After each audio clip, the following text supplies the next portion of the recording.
Bringing you the voice and vision of custom culture and lifestyle, as seen through the eyes of this South Texas duo. Welcome to the Custom Couple.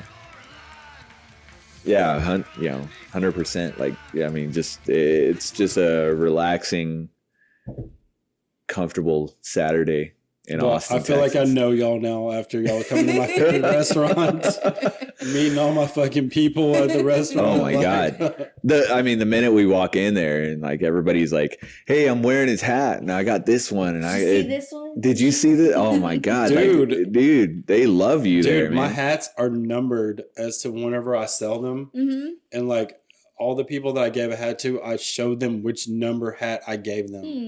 You know what I mean? And they're just like, dude, I own part of this. Like it's, because I only do 100. Yeah. That dude had what was his name? The Mexican dude, Edward, the guy who walked up and he was with the gold chain. Yeah. He had hat number 1. That was the very first hat I ever made. Oh, wow. Yeah.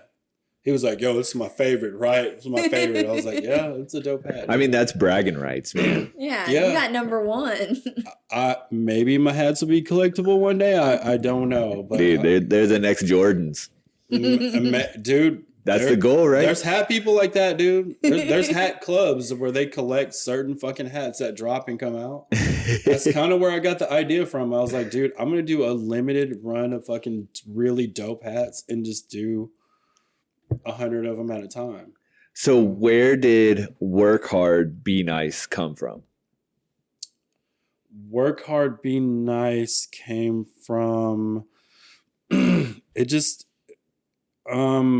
it's my motto. It's my motto. It's like something I live by. I'm not literally sure where I heard it at, but the first time I heard it, I was like, okay. You know what I mean? Like I love that. I grew up in Oakland, California, where it's like a bunch of fucking bravado and it's like machismo and it's just like, don't let anybody punk you out or talk shit to you. And then when I moved to Texas, I met a man who could whoop any man's ass I've ever met. And he was like the most laid back, chilled out dude I ever met in my life. You know what I mean? He was like Thurman. He was just like, let people talk all the shit they want to talk, but just don't let them touch you. And he was like, that's when you go crazy on them. And I was like, okay. And I literally started living my life by that, dude. And it literally changed my life. You can let people talk as much shit as they want to, as long as they don't touch you or touch the people that you care about.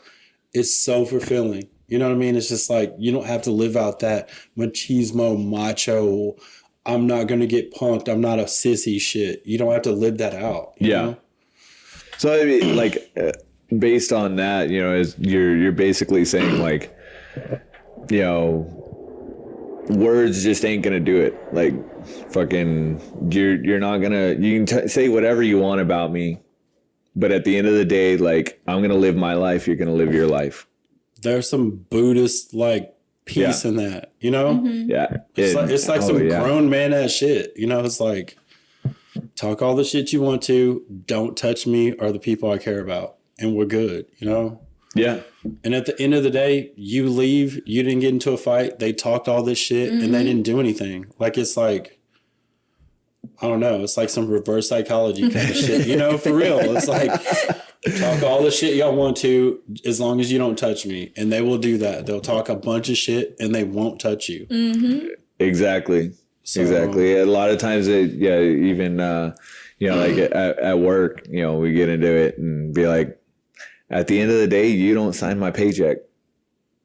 Exactly. If you were signing my paycheck, I'd have a little bit more invested in you, but I sign a lot of checks. So I got a big crew. I sign a lot of checks, but I talk a lot of shit to them, but they all love and respect me. You know what I mean? Because all the guys who work for me, like, I see a little bit of me in all of them. They're all like young black men who grew up like me with no real father figure. You know what I mean? Mm-hmm. And like, I just like, I don't want to say like, I feel like I'm supposed to help them or help them figure their way through life or whatever. But like, I just see a lot of me in them, and, you know, so it's. Yeah. And, you know, I don't know if it's just about, the relating to them, just through being black or being from, similar backgrounds or whatever. But like, I mean, that's how life is. Like you see somebody that is very similar to you in, whatever manner it may be. And, you see somebody struggle, you say, hey, I went through that struggle before. I know what you're going through. Yeah. So, if I'm in a position to help, I'm going to help, Well, it also helps to have, like, I'm somewhat of a successful businessman. I'm not like crazy successful, you know what I mean? But I'm somewhat of a successful businessman. Like, it helps for people who look like you, who are younger, to see somebody who is doing that. You know what I mean? Because it helps them. It's not such a far leap that, I could be doing that too. He looks just like me. He's from the same circumstances that I'm from. Yeah. Like, I can do that too. Dude, I've had 4 dudes who work for me go and start moving companies. And they're like super successful moving companies. And one of the dudes worked at a Wendy's drive-thru. I pulled up in that car. And this dude was like, what do you do? And I was like, what do you mean? And he was just like, what do you do for money? I was like, I own a moving company. And he was like, I want to come work for you. And I was like, okay.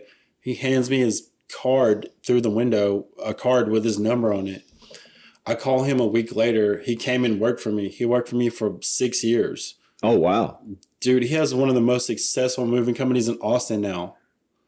You know what I mean? And I was just like, me and him talk regularly. And he was like, all it took was for me to see somebody who looked like me doing something cool to make me even feel like I could do it. Push me to do something. Yeah. Dude. And I was like, okay. That's huge. Yeah. That's freaking huge. Oh, and folks, in case you didn't figure out what podcast you're listening to, you're on the Custom Couple. We just started this whole thing and like decided like we're just gonna talk to Thurman. I was waiting for when you were gonna start it. I just assumed, and the minute I saw you press, I was like, "Oh, we're starting now." So yeah, no, I press record just when we're in like good like flowing conversation, and intros are for professionals. I don't need them. I don't need them. If you didn't know you were listening to the Custom Couple, you know now. Yeah, exactly. So we are on the mics with Thurman Jackson Jr. Yes, I'm in the house. What's up? What's popping? What's cracking? So we're actually in his house, and this house is rad. I have to say.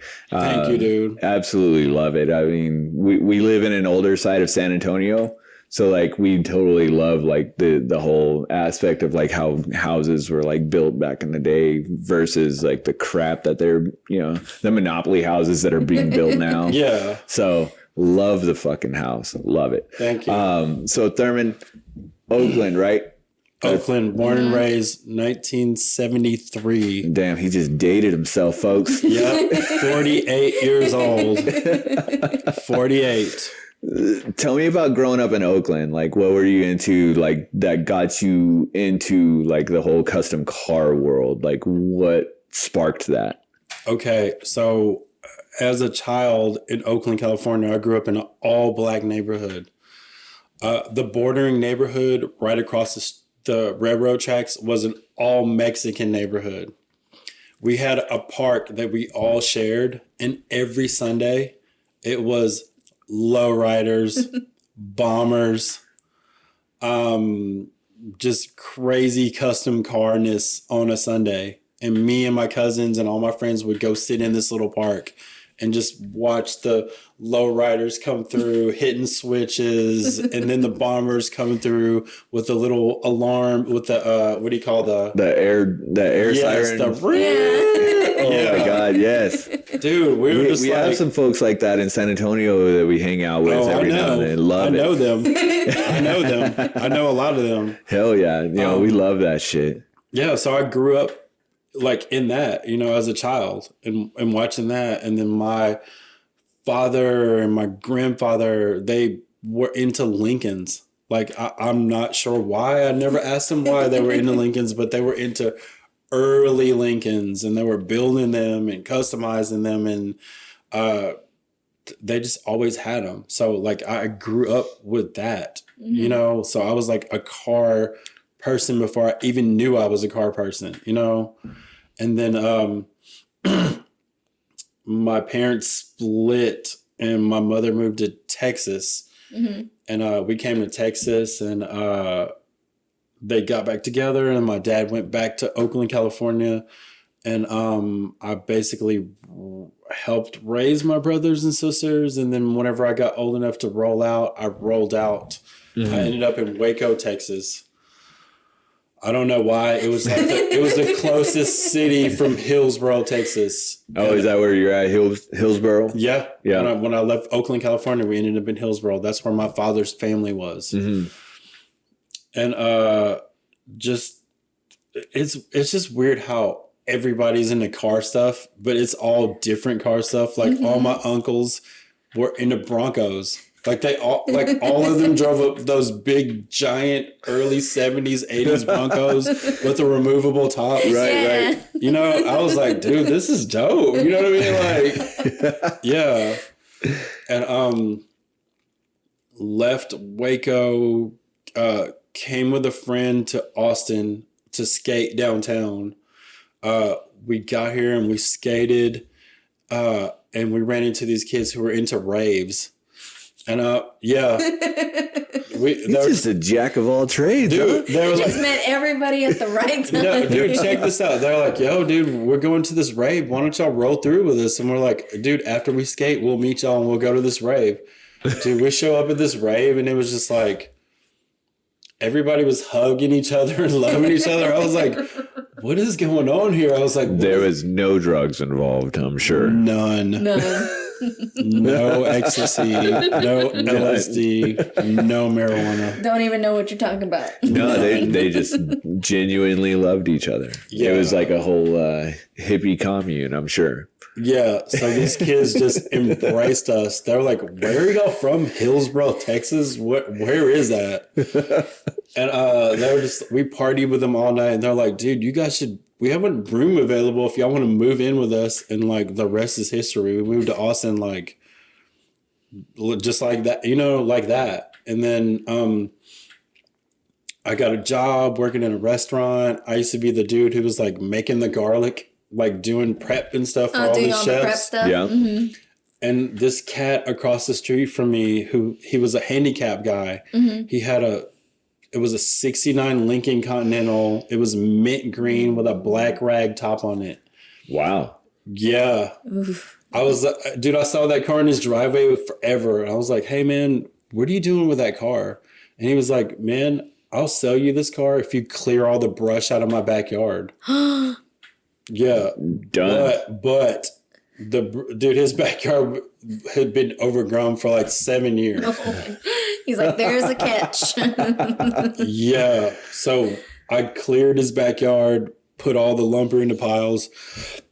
And I was just like, where's the title to the car? Like, I want the car. And he was like, you have to get rid of all of this wood. I was like, what?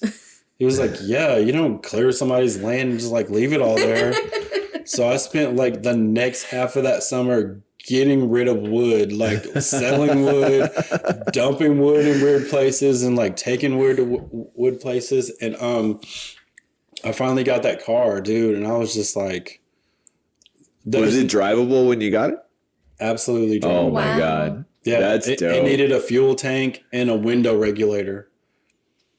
And dude, I don't know. My whole love for classic cars was just like being relived. You know, it was like, that car was dope. I still think about that car. I sold that car to my cousin, and I came home a few years later, and he completely restored it. And he showed up at like Thanksgiving in that car, and I was like, dude, that's a car that I sold you. And he's like, yep. I was like, man, let me buy it back. And he was like, give me Nope. 17,000. I was like, dude, I sold it to you for like 6. He was like, before I did all that work on it. I was like, oh, okay. Oh, it's like that, huh? Yeah. Arthur Mozon. Shout out to Arthur Mozon, my cousin. That's dope. We're hearing the helicopters flying over. That's a care flight for the hospital. Oh yeah. We call that in San Antonio, that's called air life. Air life. Yeah. Yeah. That That's usually awesome. has people who are not doing really Not good. doing too great. Yeah. Yeah. No, I know that sound very well. Yeah, the hospital's back over there.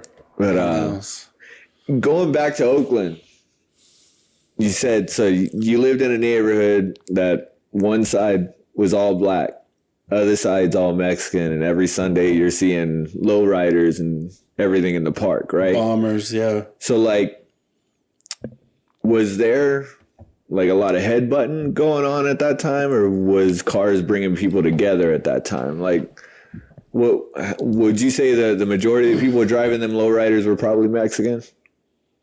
Yes. Yeah. Yeah. Yeah, they were Mexican for sure. But I mean, there's a lot of crossover, and you know what I mean? Just like with people who live that close to each other, it was just like the custom cars that the black people were building had custom paint on the roofs, like some of the lowriders did. You know what I mean? And they started using smaller rims with the smaller white walls, and the you know what I mean, the like the gold, just real ornate California style custom stuff. Yeah. Which is completely different than Texas custom stuff, which is completely different than Las Vegas custom stuff. You know what I mean? It's just like some of the same cars done in different styles. Yeah. You know what I mean? But Absolutely. But in California, like it's all like somewhat merged together a lot. But there's some real purists who don't do the lowrider style stuff on the roofs and the paint jobs and stuff like that to 40s and 50s cars. You know what I mean? Like they consider themselves purists or whatever, but I guess it kind of depends on where you came from, you know? Sure. And when I moved to Texas, like a lot of the guys I met here were like early California style purists, you know what I mean? Where they won't even use a newer part on an older car at all. Yeah. They're running the flatheads, like the generators and the, you know what I mean? It's like, Yeah. It's and nothing out of a catalog. Nothing. no. You know, they're finding real shit out there that was at a swap meet that this guy had in his garage that, you know, ain't seen the light of day for the last 20 years. Like, yeah, absolutely. But that's cool too. You know, that's cool. That's cool too, though. You know, it's like, oh yeah, absolutely. You got to respect somebody who's just like, I'm keeping it all the way pure all the way, you know? But then their daily car is like a 2019 Kia, you know what I mean? So it's like, how pure are we? How pure can we be? You know, it's just like, at some point you're like, all right, we got to give up this purest thing a little bit, you know? Yeah, I know. Like that's always kind of the running joke is like, oh, you know, my car is like to the tops, like on all these levels, but it's been in the garage for the last 15 years because I haven't found that one part that'll get it driving that I can take it to the show. That's when you start deciding, do I want it to drive or do I want it to sit? Which one do I want more? Yeah, that's like the LS swap argument. Like, dude, I know people who get pissed off if they see an LS in a car from the 40s or the 50s, like mad. And I'm like, I was like, I kind of see both sides, like a reliable car with a hella horsepower. That's kind of cool. But I also see the purest, like the original everything that came in there. Just Yeah, we're kind of middle of the road on that as well. Like, you know, we have some updated things in our cars. right. But, you know, really at the end of the day, I just want to drive. I just want to drive it. I just want to go out to the show or cruise. Like, you know, San Antonio, we have a lot of like little spots that, you know, we cruise to. And, you know, it's cool to be able to just go meet up with some friends and get on the road and go. It's more fun to say yes than be like, oh, well, it doesn't quite work yet. Give me a second. Well, at the end of the day, if nobody sees what your engine is, doesn't matter. You know what I mean? Like, Yeah. You have that beautiful 30s, 40s, 50s body cruising down the road, white walls on it, all shined up. Like, does it matter what's under the hood? You know, like at the end of the day, but at the same time, I understand the purist thing. I understand that too, you know? Yeah, I've always been on that kick that, you know, it's yours. Do it how you want. You know, you have a lot of folks that don't like rat rods. They don't like the word rat rod. Like, personally, I've had several conversations about it. It's like, I like jalopies, you know, and to, you know, folks that don't know what that is, it's, you know, how it would have been traditionally, but maybe it doesn't have a nice paint job, or maybe it's missing part of the windshield. Or it's like surplus parts from like the military. But it's not like, you know, this whole like rat rod culture that came out recently, where it's like, let's go and get the most rusted out piece of crap and weld a bunch of saw blades to it, and it's got like a you know, Mad Max look to it or something like that. You know, like, I don't fuck with that. I'm not, you know, and personally, I'm not really into that either. I'm not mad at them, but I don't fuck with that. Yeah, exactly, and that's where I'm at with it. Is like, some people don't like that, and I don't personally. It's not something I would own either. But at the end of the day, that's your car. You built it, or you bought it because you liked it. You know, cool. Yeah, you can choose what you want. I guess the point is, like, don't really look down on any man for what he's doing, and you have your own preference and he has his. But again, there's something really dope about a patinaed ass body car with a motor in it that's going down the road from the 30s or the 40s or the 50s. Yes. There's something really sick about that, you know? It's raw as fuck. It's like, can I cuss on this show? Oh, yeah, of course you can. Yeah. Okay. We do Sorry, all the time. Mom. Yeah, no. At the end of every show, we apologize to all the mothers. No, I'm just kidding. Okay, sorry, Mom. My mom listens to all my shit. That's awesome, man. Mine probably does, and then emails me about it later. Exactly. Emails. She won't text. She won't call. She'll email. Yeah, that's old school. She's hilarious. She is hilarious. My dad's the one that doesn't want me to cuss at anything. No, not at all. He's old school. He is. He is. I mean, and he's like that. Like, I'll whoop your ass, old school. Like, we were out at a shooting match. Like, my parents love to shoot guns. Love that shit. And I do too. Oh, I grew up in it. I fucking love it. And we were out at a shooting match. They do competitions for Glock, and there was a guy that was getting mad because he wasn't scoring very well, and his team wasn't scoring very well, and he was cussing out all of the guys on his team. My dad told him and the rest of his team off. Like, if y'all are going to talk like that, you need to get in your cars and get the fuck out of here. Damn. With his gun in his hand. He's like, go.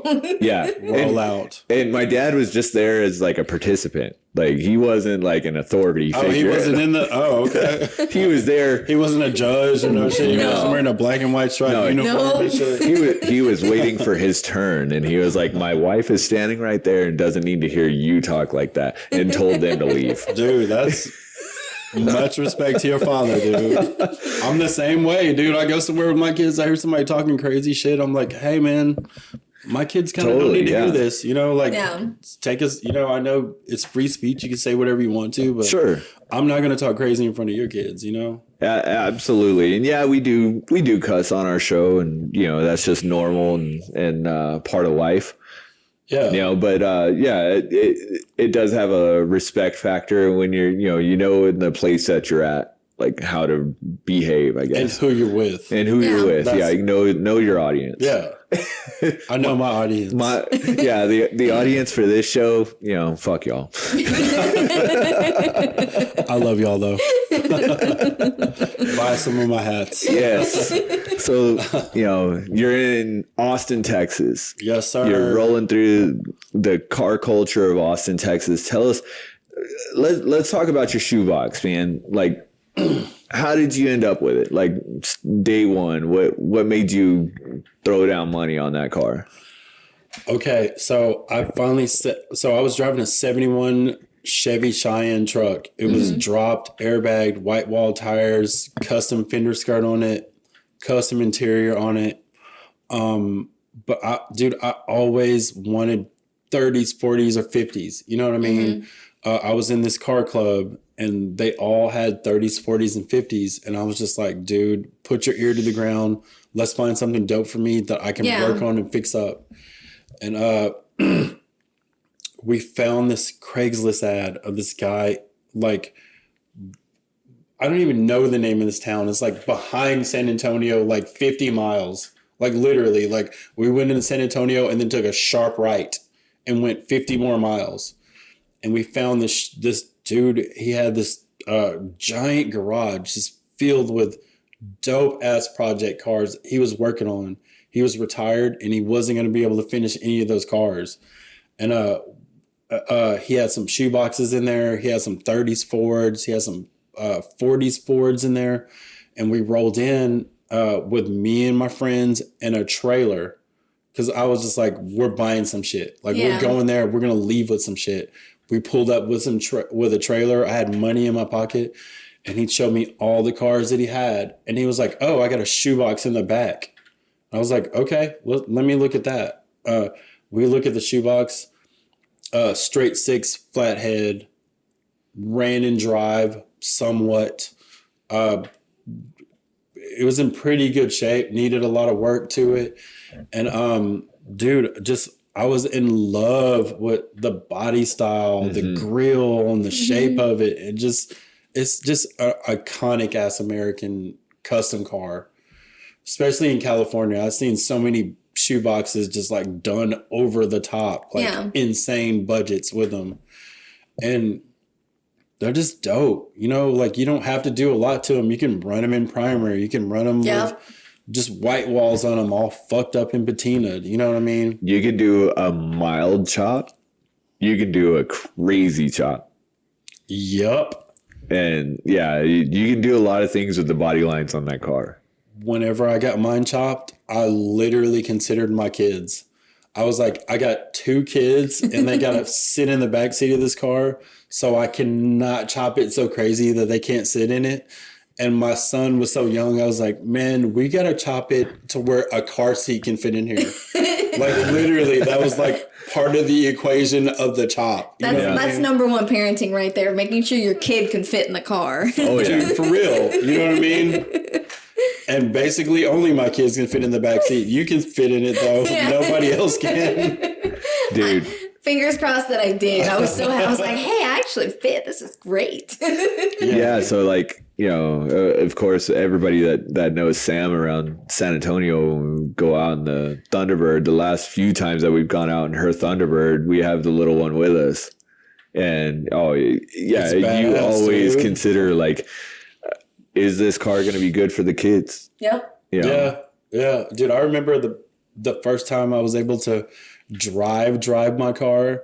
It was me, my kids, and my ex-wife. We went to like a 50s burger stand here in Austin, like the maiden voyage of that car.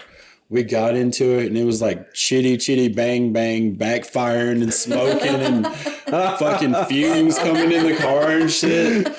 But we were barreling down the road. I was like, we were killing it, dude. I looked in the backseat. My kids were like smiling all big and shit and coughing a little bit because of the exhaust. But they were happy as fuck. You know, they're just Absolutely. like, Dad, we're rolling with you in this old ass car. We went to the burger stand. We had burgers and shakes. And we just got surrounded by people. They were like, what is this? What year is this? Yeah. My kids were eating it alive. You know what I mean? They were just like, that's my dad's car. Yep. They were so excited about it. And there's nothing happier than that when your kids are just smiling from ear to ear, be like, yeah, that's right. We rolled up in this. Dude, this is what we're coming for real, in. right? For real. And we ate, we chilled out, we got it back home, and then the car got nicer and nicer and nicer and nicer and nicer to the point where I was kind of literally scared to drive it. Like, Yeah. it got to where it was like a show car. Yeah. You know, I was like, I don't know if I should park it here. I don't know if I should leave it here. Like, it got weird. What's the timeline on that? How many years have you owned it to when you know to what it is now? Okay, when I got that car, my daughter was 4. My daughter's 13 now. So 9. 9 years. Wow. It was in a shop for probably 4.5 years. Really? Like Yeah. straight? No, I mean off and on, but Oh, okay. probably for 3 years it was in a shop. Jeez. Yeah. But I mean, shit. I mean, it went from buying it out from the back end of a dude's property to what it is now. Yeah. That thing is dope. Thank you, dude. No, for real. I love that car. So I've been wanting to have a sit down with you for a long, long time. And that car is one of the reasons that I was like, oh, man, I need to meet this guy. I need to know who he is, because I had seen it in a shop. And I was like, that thing is rad. And it's not like, you know, anything you normally see around Texas. Yes, there's custom cars here. Yes, it exists. I'm not saying that, you know, that you don't always see it, but you only see cool shit like that at like Roundup, at the Invasion.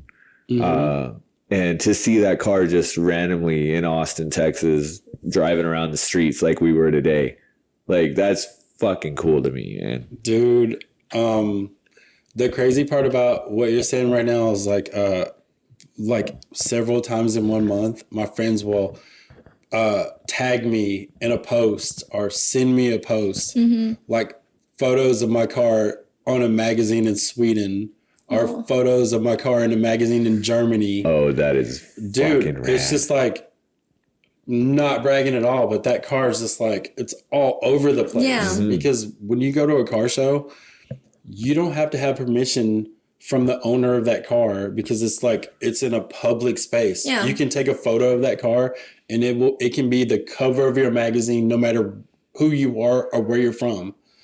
And my friends, like, it's crazy because like I've just worked so much right now that I don't get to drive my car that much.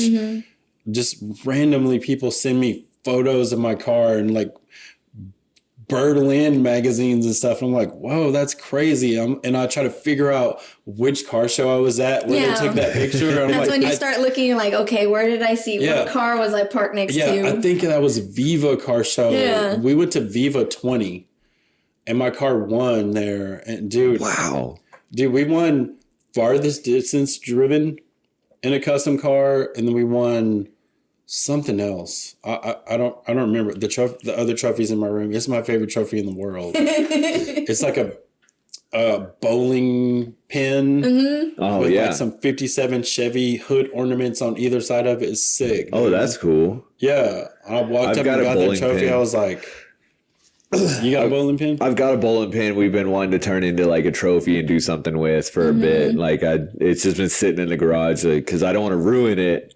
Dude, I'll show you mine. You know, it'll give you some ideas. Like it's one of the reasons that car show was so dope is because Dita Von Teese.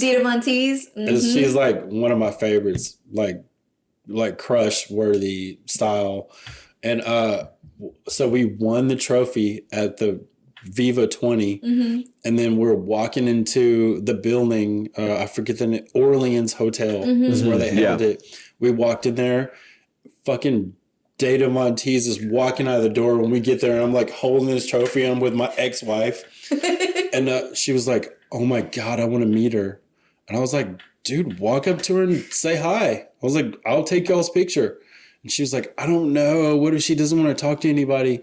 And I just like pushed her into her. And she was like, "Hey, can I take a picture with you?" And she's like, "Sure, let's take a picture." Oh, she's absolutely sweet. She is such a sweetheart. I've gotten to meet her once, and she's just so sweet. She does not care. She'll talk to anybody. Dude, she's all that. She's all that for real. So Dita, if you're listening to this podcast, Sam has your book and you signed it for her, but you know, you could probably give her a phone call sometime.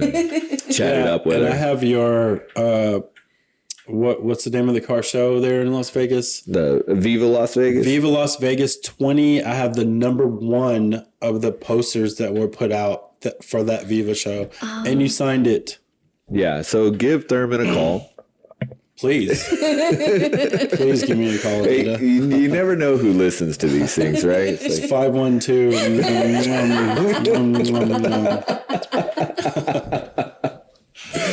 hey, you never know. Diva might not call you, but Elvira might. Who knows? Elvira might, because Elvira has a 59 Thunderbird, and it's a black Sam's gonna probably do a Thunderbird similar to it. I told you I met her and she absolutely loved me. She thought all my hair was fake. I was like, nope, it's all real. She touched all my Really? hair. She said that? She's like, is this real hair? Yeah, so when I met her at Comic-Con. And I was like dressed up, all looking like her. And she's like, is this all real? I was like, yeah, my hair's real. She's like, this is fucking amazing. She's like, I love you so much. And she gave me a hug and that's it. I died and I was happy. I was like, that's it. That's it. I heard it from her myself. I'm done. I don't need anybody else's approval. That's badass. Hey, Dude. tell the world the rest of the story too. Tell her what else she loved about you. Oh, she liked my boobs. She like loved them. She thought she's like, are these real? I was like, yes. Did she touch them? She touched my boobs. Elvira. She loved how good they look. She's like, Yeah. those look so nice with your dark black hair. I was like, that's it. I've made it in life. I don't need anybody else's approval. Cassandra Peterson herself, folks. Dude. I've met her 3 times, and every time she's seen me, she remembers exactly who I am. That's some recognition right there, though. I You know love what I it. mean? No, it makes me so happy every time I see her. I'm like, That's some recognition right there. That's a cool flex, bro. That's a good flex. That's a really good one. I love it. So, Thurman, you got a lot of cool shit going for you. When did you start your moving companies? Like, what got you rolling with that? So, I started my moving company in 2012. I was bartending, bar backing, and like doing restaurant stuff. And then my ex-wife told me she was pregnant. And that's when I was like, dude, you got to do something bigger than working in bars. Or, not that there's anything, and I'm not talking bad about anybody who works in the service industry, because I did it for a whole lot of years.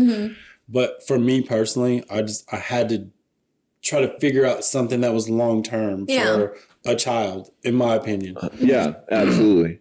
So, everyone prepares differently for a child. And in your mind at that point, you're like, I want to do something even bigger for us to provide. Yeah. Right. So I had that 71 Cheyenne pickup truck. What I was doing is I was looking on Craigslist and I was finding all these ads for things that needed to be delivered, like one couch, one chair, one love seat. And I was doing that for like weeks at a time in my truck. And this one lady that was a repeat customer, she said, my granddaughter is moving from Waco to Austin to go to school at UT. And she was like, I want you to move her. And I was like, ma'am, I don't think my truck is big enough to move her one-bedroom apartment. Yeah. And she was like, well, what if I rent a truck for you so you can move her? So she went to this place called Longhorn on I-35 Frontage Road off 51st Street. It's actually right over here by my house. She rented a 15-foot box truck for me to move her granddaughter. We moved her, and then I called the rental place. I was like, when do I turn this truck in? They're like, you have 24 hours. And I was like, well, how much is it a day? And they're like, it was $98 a day. So I then went on Craigslist and posted moving and delivery here in Austin, Texas. And I put some stupid cheap price on there. My phone blew up for like 4 days in a row. Really? So, yeah. And this kid that I just like hired to help me move stuff, he and I moved for like 3 weeks straight. And I just kept renting that truck, and I kept renting that truck, and I kept renting that truck. And then one day we were on UT campus and we got pulled over, and the police were like, license, registration, insurance, text.number, US.number. I was like, what is What? that stuff? Yeah. I was like, I have a license. And they're like, if you're a licensed mover, then you have all of these other things. I was like, I don't. And he was just like, well, I'm going to give you this ticket right now. And it's a warning ticket. And if you don't have all of those other licenses within 30 days, you're basically in a shitload of trouble. Yeah. Wow. Like tens of thousands of dollars worth of fines to operate a moving company without all of the proper licensing. Yeah. Really? Yeah. Oh, I did not I didn't realize know that at is- all. Dude, you can't just go buy an 18-wheeler and say, hey, I'm an 18-wheeler trucker driver. You know what I mean? Like, I'm going to go from here to New York every day. Like, there's some strict, like, regulations with all of that shit. And I had That's no idea. nuts. I had no idea. So I, like, scraped up all this money and, like, made myself a legal company. Yeah. And we were just busy for months and months and months after that. You know what I mean? So I was just like, I think I'm a mover now. You know what I mean? And like, dude, the money was crazy. I mean, compared to like the bar back job Yeah. and the bartending job that I had, like, dude, we were pulling in tons of money every week, just me and this other guy, and we're splitting it equally. And then whenever I decided that I was really, really getting serious was like we did a move from Austin to San Antonio. There was what do you call the doctors who put people under when they go to surgery? Anesthesiologist. We moved to anesthesiologist from Austin to San Antonio. And he bought Tony Parker's house. Oh, okay. That's cool. Yeah. So we get there and we're moving him from Austin to there and we're moving stuff. And I go in the truck and I grab a box at the very top of the truck. And when I pull that box down, a whole wall of furniture and boxes fell on top of me, Oh, Jesus. fucking my leg up.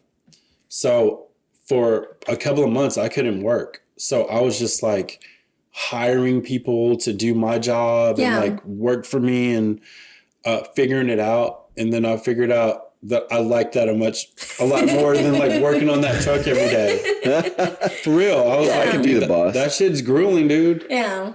So yeah, I mean, I'm however old my daughter is she was 4 when I started my business. She's 13. That's how long I've been doing it. And I'm ready to do something else. You know, like if I sit bored alone for long enough, like I make a new company. For real, dude. Yeah. I'm just like, Dude, I that's can do rad, this. though. Dude, I'm about to start selling purses now after talking to you about Yeah, I told you those I'm purses. telling you, I'm about to go buy some serious sewing machines and like get with it. You know what's cool though? Like you bring up, you move somebody into Tony Parker's house. Shout out to Mark Zarate. He's a guy there in San Antonio, and he sold a Merc to Tim Duncan. And I am trying to get him to come onto the podcast and talk with us because he had this badass Merc. He used to work for Vintage Air.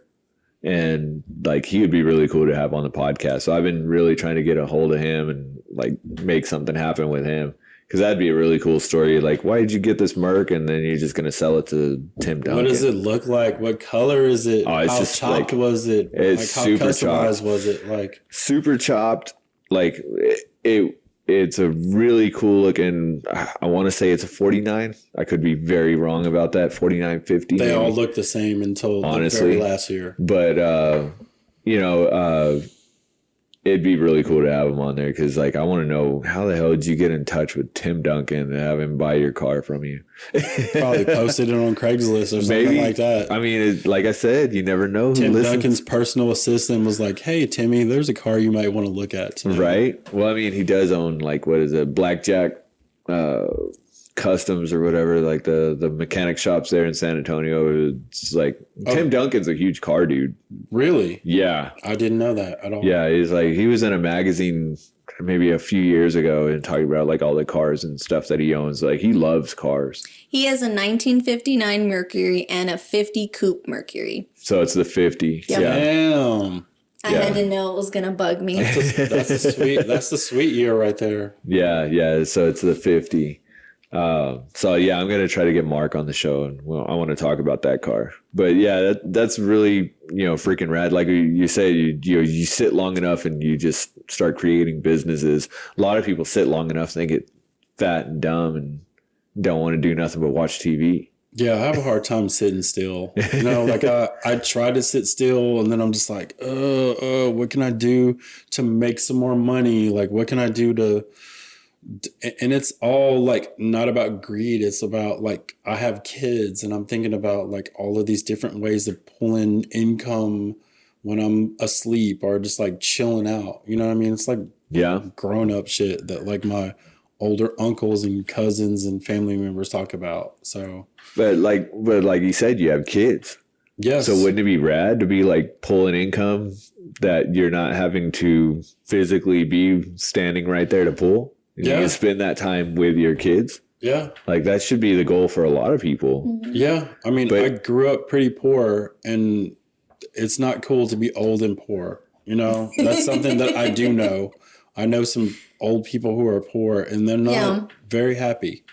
So I'm just trying to do something different for the legacy of my kids, you know. That's absolutely what should be a lot of people's goals. A lot of people, they get this mentality of it must be nice.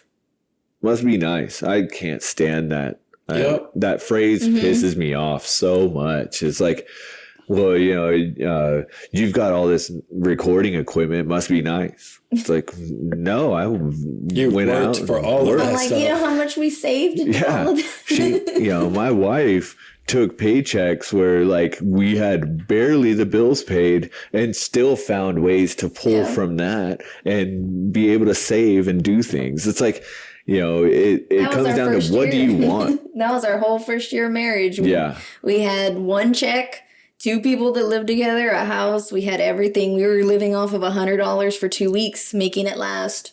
1 car, everything. So we definitely know exactly where it's come to the point where, you know, eventually we want this podcast to be our job. We want to be able to spend time with our daughter, have fun, be car related and do everything we can. But, a lot of people just like to be like, it must be nice. No, we know. We've worked many hours. When COVID hit, I worked 140 hours every week. Damn. Yeah. Mm-hmm.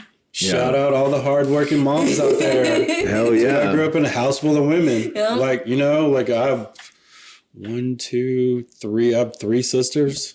You know what I mean? And they literally help make me who I am and the type of man that I am. Like, I sometimes literally feel sorry for dudes who have no sisters.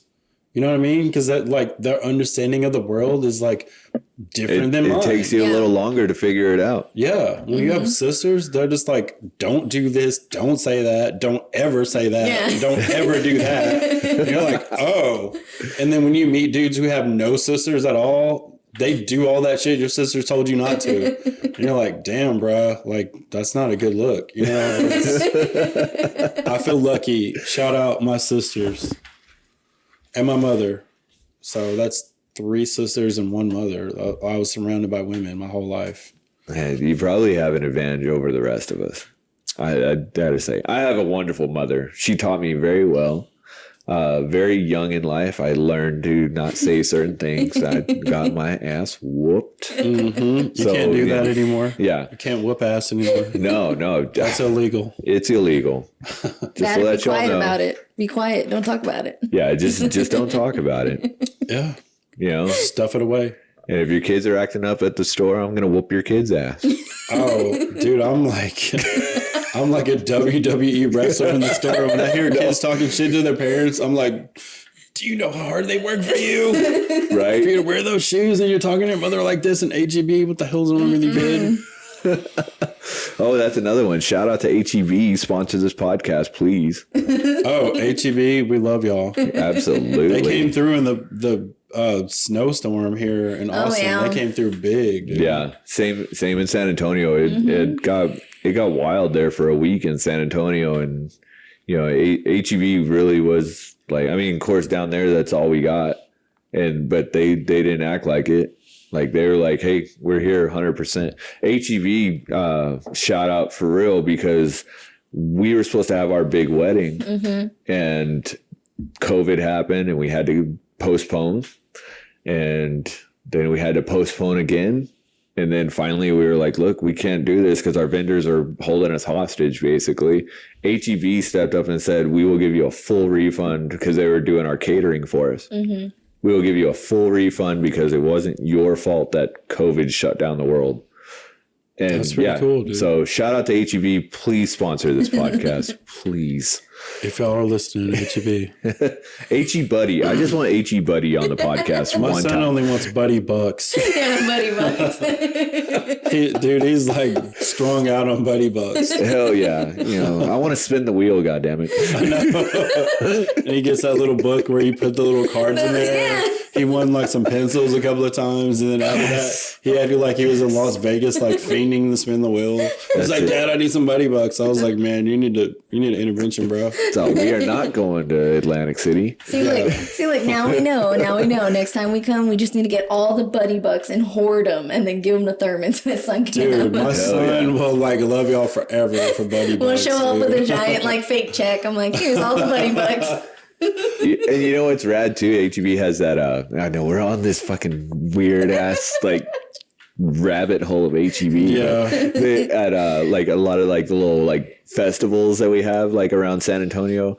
Sponsored by HEB. Yeah, HEB sponsors them, and they bring out this giant shopping cart that has like a 454 in it. Like it's fucking huge. What? Yeah. And they drive I've out. seen pictures of that before. Dude, it's rad. Does man. it run and drive? Oh yeah, Yeah, it they runs and drive it drives. into like the park and everything. It's fucking rad. It's really cool when the HEB sponsors stuff. So like it sponsors the podcast. Shout out HEB. Oh my god, it's fucking awesome. Dude, Wingz Up. We need to get them to sponsor because I mean, maybe I can. I don't know. The people who own it are Korean and they never talk to me at all. Like, I don't know if it's like the language barrier or they're just like, this dude's here so much. Like, he's like family. Like, Does they he need to work talk to here? him. Yeah. Dude, I used to go there for just like business stuff. Like, I would chill out and like answer my phone and like answer emails there. And then it turned into like, would you like a shot, sir? I was like, yeah. Yeah, let's go. I would know. love a We shot. know. We were there and we got Yeah. 3 rounds. And then it turned into like, hey, Mr. Jackson, here's your shot. Yeah. What do you want to order today? And I was like, oh. And I'm like, the tint on the windows is so dark. It feels like Las Vegas in there. You have no It idea does. how long you've been in there. You know what I mean? You're like, dude, I came in here at noon. It's 4. You're like, damn. So, who lets you bring a clock in here? Like they don't let you have any clocks on the walls or nothing. No, and the internet is so bad in there. Like it's, you don't know what time it They is. do for it on real. purpose so I that way walk you out of there spend and more I time. get like 20 emails. I'm like, damn, what happened to the internet in there? That might be on purpose too. So if you're ever in Austin, Yeah, Thurman hooked us up with this awesome wing spot in Austin. It's like what on 41st Street, It's on something. 41st Street. Yeah. It's in the Hancock Shopping Center where the HEB is. Yeah, Where the HEB is. HEB sponsor. Wingz Up sponsor. absolutely amazing food. We went Oh. before we did this interview. Best thing to go and just loosen up and have some fun. We met a bunch of people that love Thurman, all supporting his hats and proudly kept showing. You know, and if you get a chance to, whether you have to sit at a table or at the bar, try to sit at the bar because you're gonna Yeah. meet some characters. The bar is the best. Yeah. Yeah. That was really cool. They have a wide range of drinks. You can tell I really want them to sponsor this. I will talk to them tomorrow when I go there tomorrow and eat again tomorrow. No, we just had a wonderful experience. This whole day has been a really good experience, you know, as far as getting to come up here and it's not that far for us to drive, you know, it's about an hour. Come up here, hang out, get to, you know, have that whole experience of being able to talk to you and you know, get your whole, you know, story of what's going on in the life of Thurman. I mean, that was just really awesome. And then being able to come back to your pad and sit down and hook up some microphones and just record it, man. This is absolutely the best I could have asked for. Dude, I like y'all. I'm glad y'all came here. Like, we run in a lot of the same circles and we cross each other's paths a bunch of times. And we talked about doing stuff a couple of times, but it was really cool to sit at Wingz Up in the HEB parking lot and hang out with y'all. You know what I mean? Like, it's just whenever I come hang out with y'all, I want y'all to take me to some local shit too. Like, we will. That's where I go and kick it at and have some drinks and have some food. But dude, yeah, and the folks in San Antonio, you know, the folks that listen to our podcast and see our live feeds on Facebook, they know, like, we hit up some like little local dives and little hole in the wall hamburger joints and, you know, things that are like San Antonio staples. And we even like have talked about doing some of our live shows from these other places instead of just doing it there at the house. So like, yeah, that we're all about it. And I'm going to try not to gain so much weight on this podcast. Right. But folks, like, if I gotta do a live show at a burger joint every time, like I gotta order chicken once in a while. yeah. Get the baked chicken. Yeah. We'll figure it out. I'll just have to walk extra steps. I don't know. Take the stairs. It'll work itself out.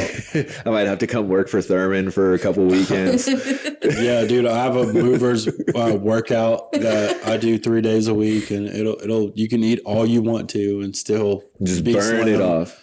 Yeah. Dude, I worked today. Like, by noon, I had no calories in my body. I had a giant breakfast and a giant lunch, and at noon I was just like, giant. I had no calories left. So what's the moving company?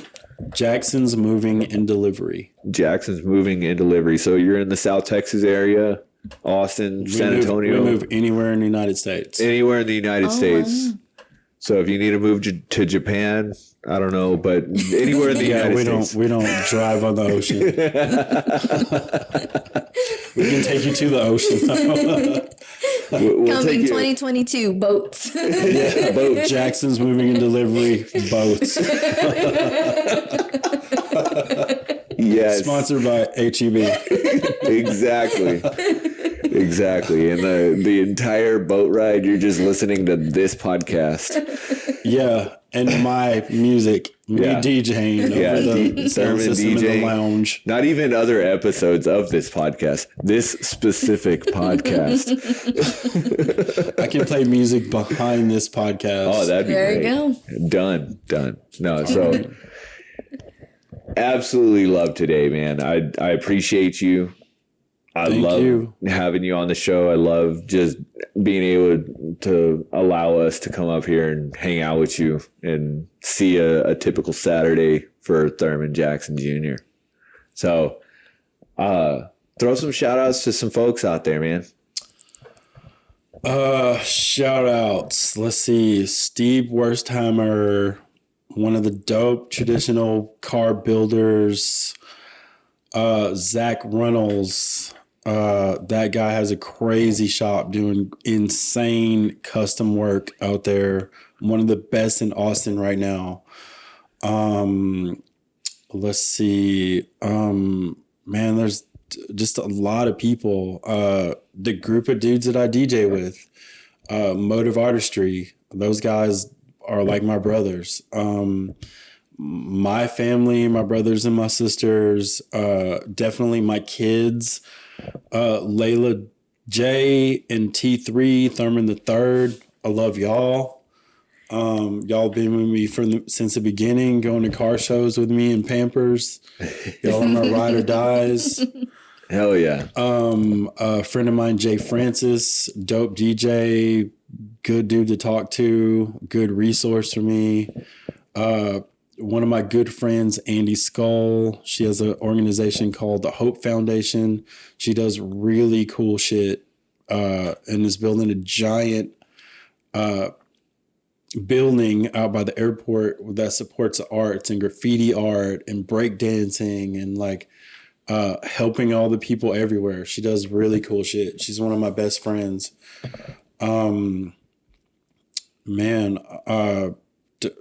Reggie, there's just, I don't know. Some of my best heroes are like car builders, you know what I mean? And it's not because they're just car builders. They're just people that I met that like took me in and were really super cool to me, you know, and have made an impact on my life in, you know, in a really powerful way. I don't know. I could literally go on forever. You know what I mean? Yeah, the people I that I know. love and respect. I know, and that's how it is on every one of our episodes. We could do whole episodes that are nothing but shout outs to the people that, came before us, and shout outs to the people who put us in positions that we are in, today. But we always try to end all of our episodes, with folks that, that mean something and and put you where you are today.